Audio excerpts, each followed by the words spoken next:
Liberty Nation with Tim Donner.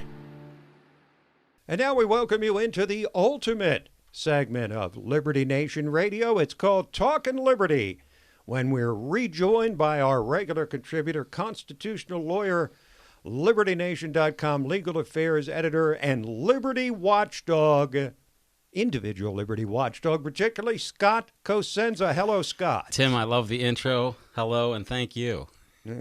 The watchdog for liberty is all you really need. Absolutely. All right. That's the one I treasure the most. Couple of stories about Donald Trump and New York. The first one, Trump can't block the subpoena issued to release his New York tax return. This is New York District Attorney, Manhattan DA Cyrus Vance, and his quest, Tim, to unveil, of all the crimes we know of in the Big Apple, Donald Trump may have done something nefarious with Stormy Daniels or somebody else, and the key item in these things is his tax returns, and unceasingly they go after them.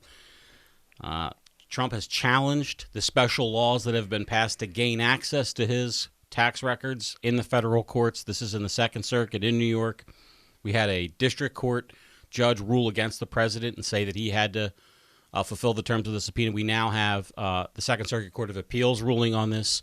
As we're talking now, Tim, there are two avenues of appeal left for the president of the United States. He can go directly to the Supreme Court and ask for an appeal, or he can appeal to the Second Circuit for one of your favorite terms, I know, en banc review, for the entire circuit to reveal the decision. Mm-hmm. Either way, I think anybody would say it's destined for the United States Supreme Court to determine whether or not the president has to give these records. Well, Scott, being a New Yorker, from birth, I have a special fondness for both New Yorkers and the place known as New York. And I know how difficult life can be up there, and I know that the release of Donald Trump's tax returns will make life so much better for the rank-and-file Manhattanite or resident of Queens or Bronx or Brooklyn or Staten Island. They await only Donald Trump's tax returns to assure a return of a high quality of life in New York City, Scott. The citizens of New York have some of the most troubling relations with the police of any city in America. The district attorney's office has chosen to expound its limited resources and the triage of issues it has to deal with on gaining political points for himself and other Democrats. And that's what the citizens of New York, maybe that's what they want their DA to use their power for. We'll have to see come election time if the people think Mr. Vance, your former classmate, is doing a good job or not. Yeah, by the way, I expected to see him at my 50th anniversary grammar school reunion. He wasn't there. Too bad, because I was going to talk to him about it and how the quality of life in Manhattan will increase so dramatically with the release of Donald Trump's tax returns. But, Scott, that outrage is nothing compared to what New York has just decided. And, you know, for a moment there, because of Trump's supposed hatred of dogs, I was willing to listen to arguments about a Democratic candidate. But then he proclaimed the dog to be a hero in the al-Baghdadi raid. And so I'm reluctant to consider the Democrat. But now, Democrats banning foie gras, one of my favorite dishes in the entire world. Now, Scott, that is a cause for outrage. 42-6, Tim, was the vote. New York City Council voted. The ban will take place in 2022, so eat them while you got them. And explain exactly why it's necessary to ban this particular delicacy. The reason why is because Carlina Rivera, city council member, and the others who voted for it were convinced, Tim, by animal rights activist videos that show, oftentimes in settings in Eastern Europe, inhumane treatment of ducks that are used and geese for foie gras production, which, Tim, by the way, is banned in the United States, where the highest quality foie gras we know comes from New York, actually. Hudson Valley Foie Gras is one of the main producers of this. And in fact, a New York City company called D'Artagnan is a main seller of their foie gras. These are New York City politicians that are going to try to put New Yorkers on their, out on their keister, out of a job because of basically some animal rights propaganda. This food can be produced without cruelty whatsoever to animals and is currently done so in New York. We're near the end of the show. Can we end this early? I'm getting hungry. I'll tell you what. I'm getting really if you hungry. Haven't tried it, all this talk go out of now. gras. It's fantastically expensive, but boy, is it delicious.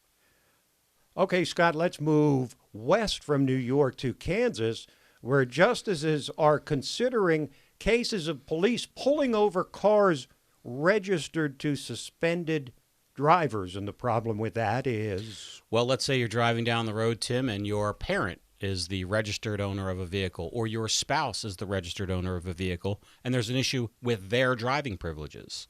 And you haven't done anything wrong. You haven't sped, you haven't done an illegal turn or anything. You're just minding your business, driving down the road, honoring the laws. Should the police be able to pull you over to determine whether you're driving without a suspended license? That's what this case is about. The man, Mr. Glover v. Kansas is the name of the case, was pulled over because police ran his tag. Now, the thing I want you to consider, Tim, is the presence of these automated license plate readers and what it would mean if police officers could just pull over any vehicle, regardless of who was driving, just based on the driving status of the registered owner of the car. We know, for instance, in this case, the trial judge herself said she owned 3 cars. She drove one, her spouse drove another, and her child drove the third. So if she lost her driving privileges for some reason, for instance, right? So that's what the court will decide. Can Americans be pulled over simply because they're driving the vehicle registered to somebody who, for whatever reason, doesn't have valid driving privileges? Now it's time to move on to one of Scott's favorite people in the entire world. There's not been a request for marriage yet, but it's forthcoming shortly between Scott and Education Secretary Betsy DeVos, who has defeated a lawsuit over campus sex assault policies. Stunning and beautiful, Tim. Brave and smart. There you go. This was a big win. Mostly I bring it to the table just because I thought you would appreciate the news, as I did, that there is a judge somewhere in the Ninth Circuit that will rule for a member of the Trump administration. I'm sorry, I find that impossible to believe. It was Scott. strictly for the novelty purpose that I brought it to the table. That's good. And the reason why is because I actually looked it up. This was a ruling by Magistrate Judge Jacqueline Scott Corley.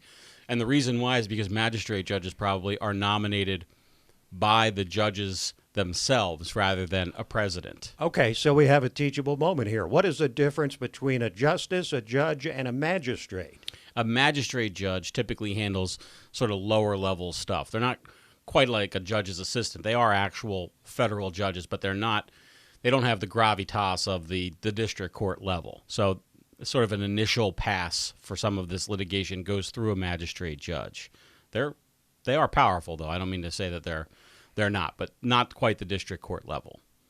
Okay, thank you, Scott. Thank you, Tim. And thank you for joining us. That's it for this week, but we'll be back at you next week. A reminder that this program and Liberty Nation's own podcast, The Uprising, hosted by Scott, and The Rabbit Hole, Politics and Prose, hosted by Mark Angelides, all of them available at libertynation.com, on demand, anytime, anywhere.